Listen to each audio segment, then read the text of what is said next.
Big Utah time. Utes, they almost chose the ACC over the Big 12. This is a crazy Yahoo Sports article.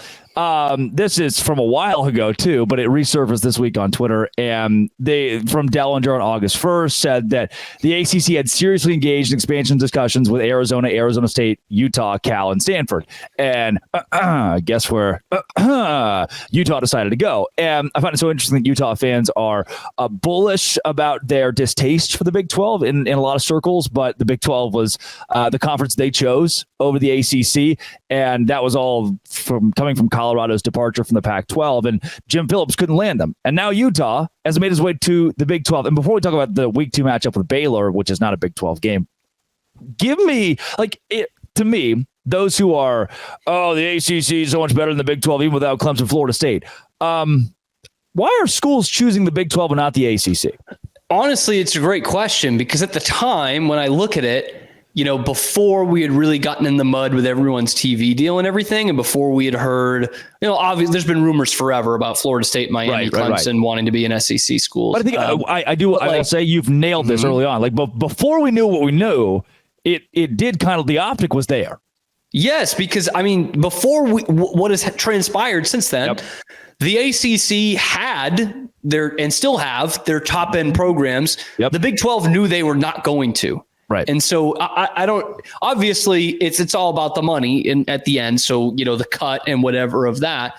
But in terms of a competition standpoint and can we be a top dog in this conference? Can this conference have stability standpoint? Both of those, I think, would have pointed to the ACC, which is what I found interesting reading this article. Obviously, in hindsight, they've made the correct choice. The Big 12 is clearly more stable than whatever's going to happen to the ACC in the coming months and years here. But I did find that interesting, especially with having so many Pac-12 partners come along to the ACC, because the one that you mentioned right there in the story is it was talking to them on top of Cal and Stanford and those schools, whereas with the Big 12 there were rumors about doing the Four Corners thing and having them, but it was not like concrete, they're going to nab Colorado, Arizona State, the way it sounded like it was going to be with the ACC with those schools. So I did find that a little interesting. Right choice at the end of the day, but might I mention, as it looks like the ACC is going to fall apart, and North Carolina is by day just a dumpster fire within itself right now, from the border regions to university leadership to the government within the state that can't decide exactly what it wants to do. You're in a bad spot if you're Jim Phillips in the ACC. And then stuff like this, you visit stuff like this and think, of those schools, like Colorado's on the table, and the discussions with Arizona, Arizona State, Utah, of the fight, when you add in Cal and Stanford, when you talk about those schools, Cal and Stanford are the only two I don't want. That's true. It is shocking to me that the ACC could not land what the Big 12 could, with Clemson and Florida State still in tow. And now we are on the forefront of Utah being a Big 12 school, whether the fan base on the whole likes it or not, and the ACC being up the proverbial creek without the proverbial paddle. I just don't understand why there's any, especially with SMU thrown in there, any benefit to having those three schools in the Atlantic Coast Conference. Yeah, and the other thing that kind of stuck out to me was look, like you and I were, and pretty much everyone listening, we are elbow deep in the Big 12. So we can't really see the Big 12 really from an outsider's perspective. Yep. That said, the ACC always felt lower tier. You know what I mean? And so I'll compare with the two best teams, Clemson from the ACC, Oklahoma in the Big 12, the last college football playoff era. They always had the biggest question marks because nobody was watching those conferences on the whole.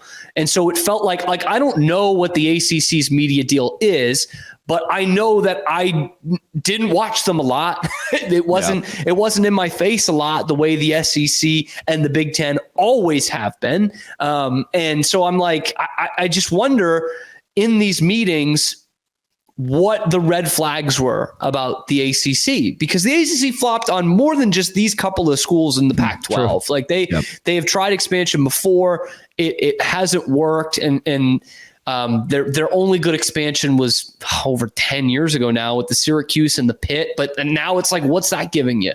What you know what I mean? Yeah. Louisville's giving you football finally. But like a lot of those schools are not giving you a new footprint, a great big fan base, nor a lot of money. And so I'm wondering, after reading that story, it was like, what happened in these meetings? Like, what made the Big 12 such a sexier pick to the ACC? To your point, like, how could the ACC not get these schools with what they already had in tow? Like, how did they not just magnifying glass the Big 12? Yep. And now Utah gets Baylor in week 2. A non-conference game, as they're calling it. Yeah. Is there any way that goes well for you guys? I mean, sure, because they roll out the footballs.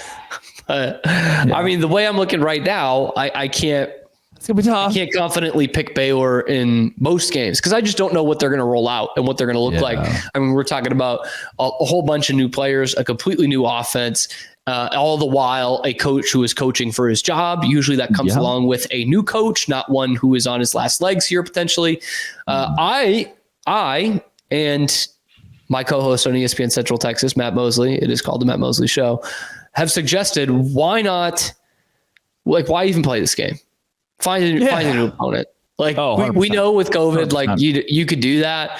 It actually happened a couple of years ago with Baylor when Sonny Cumbie went to La Tech, and he was just like, I don't really want to play you guys anymore. Can you guys find someone else? We're like, oh, sure. Albany, come down and play. Yep. Like if it's not going to be a Big 12 game, you already have decent non-conference games. By that, I mean Air Force. Like why even do it? Like why not just like this is not the year to prove you did you put together a good out of conference schedule. This is not the BCS days. Just go play anybody, dude. Beat Sam Houston State. UTEP got a new coach. Bring them in here. Like, come on, do something. I mean, it could be okay, but probably not, as I've picked Utah to win this conference. And for Baylor, I'm like, I don't know how many games I could see them winning because I don't know. But who knows? Maybe they beat Tarleton week 1, 63-0.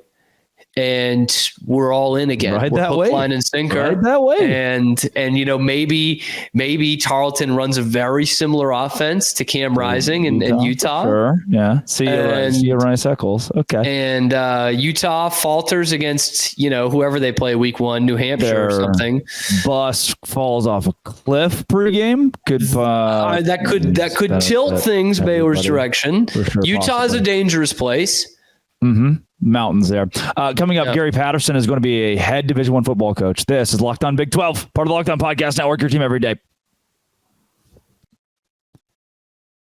Today's show is brought to you by eBay Motors. Look, dude, eBay Motors is where I go because I'm very good at crashing my car and having things fall off of it. I can get superchargers, roof racks, exhaust kits, LED headlights, and more. Whether you're into speed, power, or style, eBay Motors has you covered. I have a Nissan Maxima sitting outside my house in Savannah, Georgia, and that thing has a plastic piece that's been dragging on the ground for about 4 different weeks. So I said, you know what, eBay Motors, what is this plastic piece? Can I cut it off? Can I buy another one from you? And I sure could with eBay's guaranteed fit. They have 122 million parts. Well, 121,999,999 because I bought that plastic piece. It's guaranteed fit. The part's guaranteed to fit. eBay Motors, you're burning rubber, not cash. Keep your ride or die alive at ebaymotors.com. Eligible items only. The guaranteed fit is available to U.S. customers. Exclusions apply. ebaymotors.com.